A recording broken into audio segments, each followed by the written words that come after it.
珍惜每刻，擁抱生活，喺簡約中揾到心靈嘅幸福。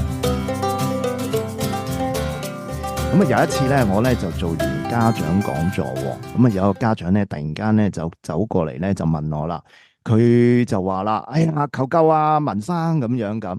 咁我覺得哇，講到咧求救呢個字咧好嚴重咁樣啊！咁原來咧後來就問佢小朋友做咩咧？原來每日咧都做功課做到成10點幾11點，拖拖拉拉，好夜瞓啊！咁第二日咧跟住朝頭早咧又唔夠精神上堂喎。其實我聽完咗佢嘅分享之後，我就知道好多家長咧都曾經遇過呢一個嘅問題啦。咁甚至咧有啲家長話我自己都有呢一個嘅問題喎，咁樣。唉，拖延症怎麼辦咧？咁樣，哇！今日第一集我已經咧邀請到一個星級嘅親子專家嚟同大家傾下，點樣可以幫孩子或者可能自己咧去解決呢一個嘅問題啦。咁呢個嘉賓係邊個咧？咁樣，哇！如果你講起咧9型人格，又或者善意溝通的話咧，多數都會諗起佢啊。因為咧好多學校或者機構咧都會邀請佢咧嚟呢一個嘅家長講座去做一個分享。我聽講啊，要請佢啊，起碼都要排3個月以上啦。佢亦都有一個好特別嘅身份，亦都咧喺一啲傳媒咧曾經訪問過佢喎。因為咧佢有呢一個嘅曾經做過5年全職爸爸嘅經驗，去照顧佢小朋友。而家咧佢嗰3個咧孩子已經長大啦。我知道咧有一個咧甚至已經係出嚟做嘢，同埋咧就讀緊大學添，擁有多年實戰嘅經驗。所以咧今日我一定咧要邀請佢咧出嚟同大家去分享下，究竟點樣處理呢一個問題。不如咁啦，咁我正式介紹佢啦。有請余國健Jacob。喂，hello，大家好啊！你好啊！你好，多謝你邀請。今日咧好歡迎你啊吓，咁我咧最想咧就係邀請你幫我哋手去處理家長呢一個頭痛嘅問題，拖延症啊。其實咧未開始之前咧，我想問你一條比較尷尬嘅問題先。好啊。因為咧知道好多家長咧可能都好好奇啊。其實我想問下你，喂，你啲小朋友有冇拖延症㗎？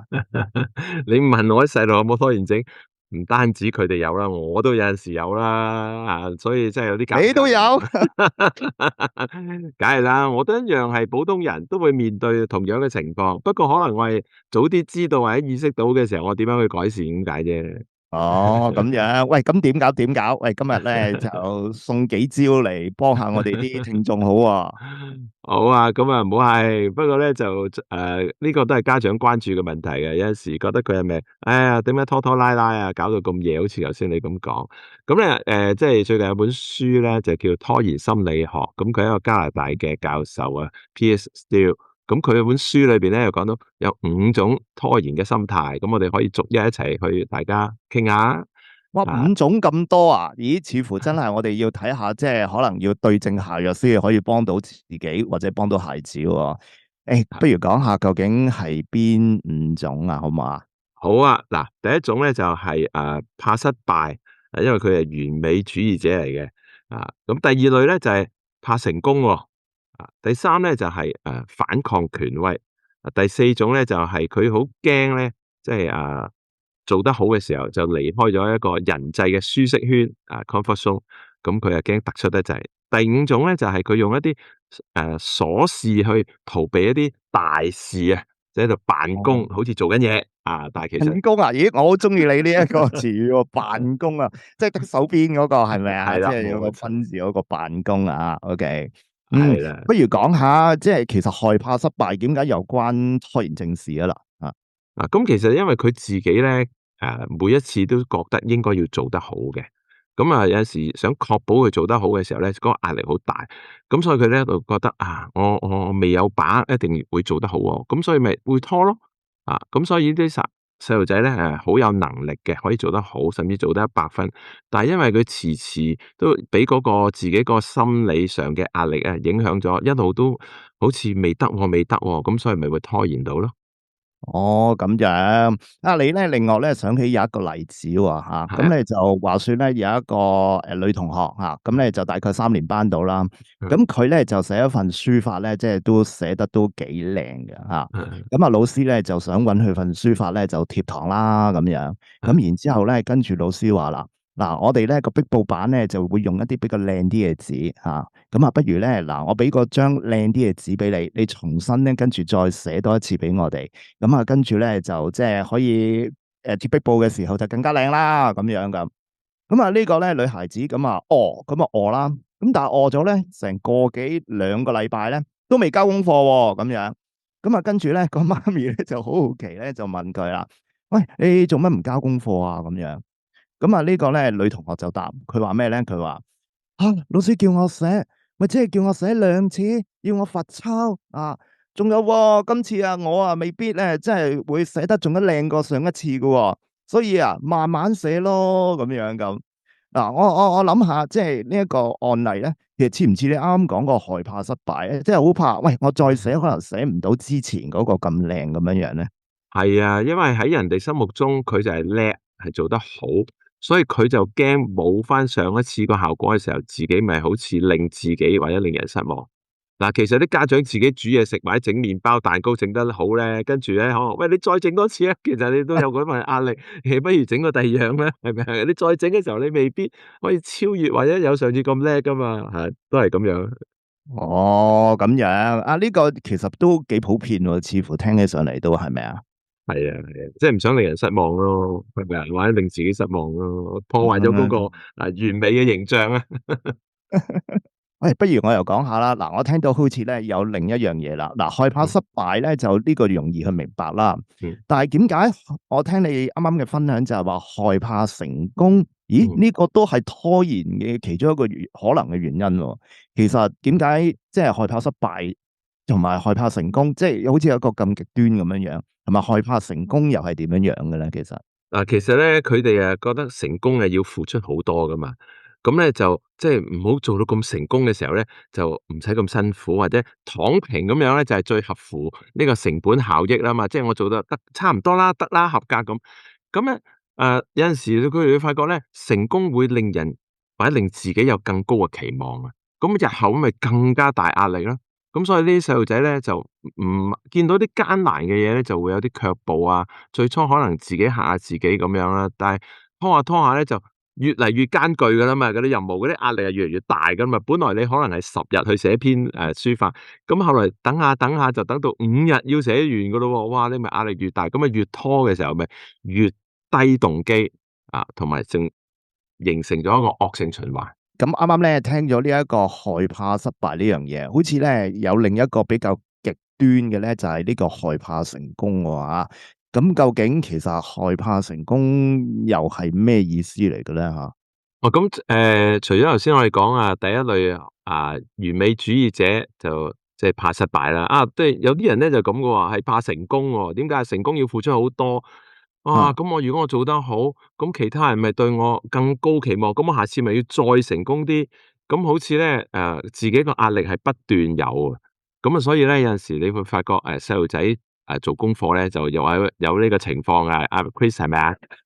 係啊，即係我聽有個小朋友講，佢咧就即係一路做功課，一路咧又係好慢嘅。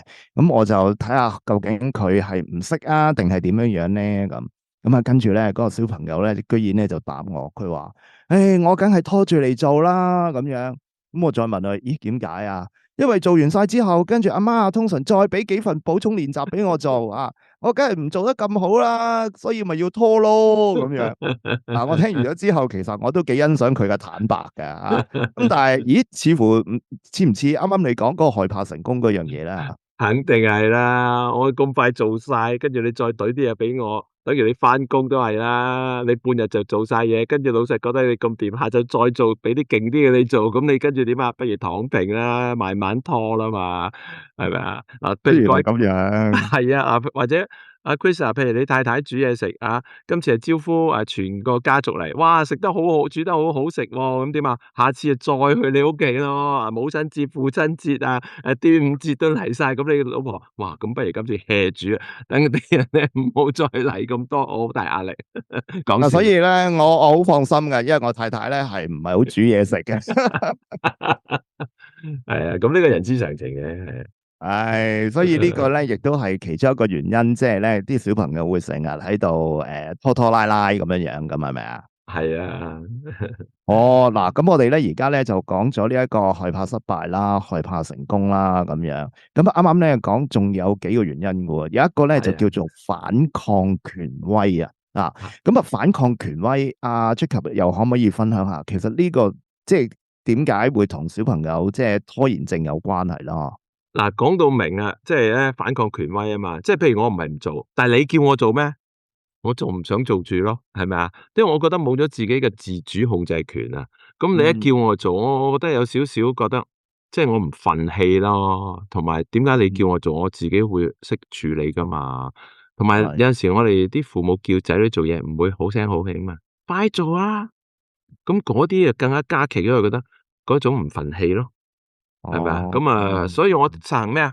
我唔係唔做，我又係 hea 做，我做緊啦。咁你啊真係啊，激死㗎喎，做父母係咪啊？但係家長覺得，咁你啊做啊做快啲啊嘛，咁佢唔明點解係拖延咯。我諗阿 Chris 你都遇到唔少家長有呢個嘅係咪啊？投訴啊或者怨言係咪啊？對於細路仔呢種做法。呢啲都多嘅，不過我反而我想問多少少就係，咁其實會唔會青春期嗰啲孩子會多啲咧？其實，哦。因為比較即係自我中心啊，即係青春期啊嘛，想自己有翻嗰個即係自控權啊，可以咁講，係咪咧？啊，係啊係啊，我覺得青春期更加係嗰個去到一個高位啊，即係對於自己自尊啊，對於反抗權威嗰個仲係更加覺得自己係獨立嘅個體，你信得過我就得啦，我總之有得交，但係你逼我咩，我就喺你面前唔做，所以我日頭咧就 hea，到夜晚你瞓晒覺先做嘢，所以咧我煲完劇啊，或者係睇完 YouTube 同人傾偈啊，或者煲即係唔同嘅劇之後咧我就會開始做嘢。咁嗰陣時咧，可能係入夜啦，11點啊、12點，咁所以有陣時，父母越逼咧，佢係越反抗，我越拖延，呢個都係其中一個心態。哦，我聽過有個案例都似喎嚇，即係有一個中學生咧就每日放學翻咗嚟啦，咁然之後跟住咧就第一樣嘢做咩咧？啊。佢咧就唔係食嘢，亦都唔係打機，佢第一樣嘢咧就翻嚟係先瞓覺先。咁咧就點解咧？咁因為咧佢一瞓咧就瞓到成7點幾，7點幾跟住就食晚飯啦嘛，係咪？誒。食完之後跟住再打多一陣機，跟住咧凌晨差唔多12點1點嘅時候先開始做功課，咁啊所以做到咧3點幾。咁啊當然啦，做到3點幾，咁第二日就一定唔夠精神啦，係咪？咁所以咧惡性循環即係呢個係。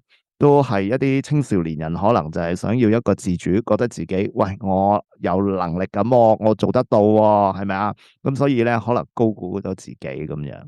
即係佢覺得我對父母我都有交代啊，不過我自己嘅編排時間唔同你所期望啫嘛。咁但係父母唔明嘅時候就越俾壓力佢，佢係越拖咯，因為佢要證明我呢套係得嘅，係咪啊？work 嘅。但係就難為咗啲父母咯，徒勞無功啊。徒勞無功係咪啊？係啊。咁仲有一個咧，就啱講咗有一個反抗權威啦。咁害怕離開人際舒適圈喎，呢個會唔會同啲青少年人等等嗰啲都比較有關係啊？嗱，呢一個，你講得啱啊，因為咧其實佢哋好驚自己係鶴立雞群，即係變咗眾人嘅目光望住佢，咁佢就覺得好樣衰啊，係咪啊？即係囉爆啊。我唔知係咪呢啲 term 啊？係咪咁咩老鑑係咪啊？我聽到有啲係啦，啲詞哇，語啊，越嚟越多呢啲潮語啊，因為佢哋覺得大家一齊就好啦，唔好惹嚟人妒忌啊，覺得你好似好突出啊咁樣咯。咁所以，哇，個個都唔做得你做啊，好勁喎，驚人揶揄。其實某程度可能惹嚟欺凌都唔出奇啊。佢好勁㗎，2日就做晒啊，係咪啊？阿 Sir 淨係揾佢咋咁，佢哋好想一齊唔做咪一齊唔做咯，係咪啊？我咁快做完就惹嚟呢啲咁樣嘅情況，人際關係都會差咗咯。